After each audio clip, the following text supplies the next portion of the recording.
Hello hello नमस्ते सबैजना। हेर्नुस् त कस्तो सुन्दर ठाउँ रहेछ क्या। यहाँ कुवेतको जस हामी बस्ने यो रिगाई भन्ने ठाउँमा पनि कस्तो सुन्दर पार्क रहेछ क्या। तर मलाई थाहा नै थिएन क्या। 2 वर्ष भइसक्यो तर फर्स्ट टाइम म यहाँ नजिकै हाम्रो रुमदेखि कति पनि टाढा रहेनछ। आज फर्स्ट टाइम यहाँ आइयो तर बेलुका भइसकेको थियो। अब नेक्स्ट टाइम चाहिँ दिउँसै आएर भिडियो बनाउने हो।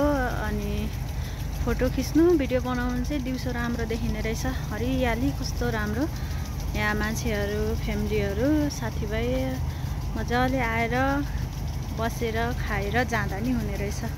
जस अब हल्ला चाहिँ थाहा भएन, अब फर्स्ट टाइम आएको तर बसेर खानु पनि मिल्ने रहेछ। कस्तो राम्रो राम्रो लाग्यो। यो चाहिँ कस्तो भने आउने मेन गेट हो। हामी चाहिँ अघि पर गएर भिडियो बनाएको थियो, त्यही भएर कस्तो राम्रो ठाउँ छ। तर बत्तीहरू बलेपछि चाहिँ राम्रो नदेखिने रहेछ क्या।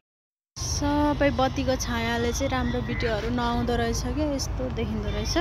यता चाहिँ नानीहरू खेल्ने ठाउँ रहेछ। अहिले अब म उता गएर उताको पनि देखाउँछु। जाँदैछौँ, मेरो छुट्टी पार्टनर हुने हो। हामी जाँदैछौँ उतापट्टि। यस्तो रहेछ। कस्तो यता चाहिँ नानीहरू खेल्ने ठाउँ कस्तो राम्रो रहेछ है। पुरा रमाइलो फराकिलो। कहिले दिउँसो चाहिँ अब नेक्स्ट विक चाहिँ दिउँसो आउनु यहाँ आएर यहाँ बसेर खाँदा पनि हुने रहेछ। अघि त यहाँ केटाकेटी डरो थियो, अहिले डराइन्छ सब।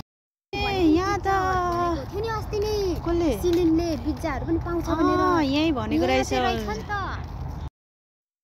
यता पनि यस्तो रहेछ। कस्तो यहाँ खुल्ला जग्गा क्या। कस्तो आनन्दको। ओहो अलिक दिउँसो आउनु पाए चाहिँ मलाई यहाँ सुन्दर छ। अब नेक्स्ट टाइम चाहिँ सबैजना साथीहरूसँग आउने हो। उता त्यो भलिबल खेल्ने ठाउँ पनि रहेछ होइन, भलिबल पनि खेल्दै रहेछ। यता हाम्रो नेपाली दाजुभाइहरू नै आउनु हुँदो रहेछ। अघि त्यहाँ आउँदै गरेको देखेको थिएँ। कस्तो राम्रो रहेछ क्या। म कस्तो देखेकै थिएन। यहाँ बल पनि खेल्दो रहेछ। यहाँ कस्तो राम्रो रहेछ।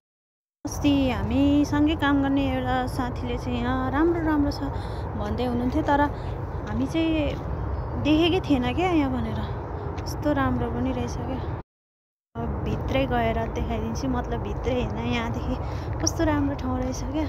वाउ कस्तो सुन्दर। यहाँदेखि छिर्ने बाटो रहेछ तर पर चाहिँ नजाउँ, सबै केटै रहेछ। अनि यता कस्तो खुल्ला ठाउँ के। कस्तो खुल्ला ठाउँ प्रमेश, कति खुल्ला ठाउँ कस्तो राम्रो के।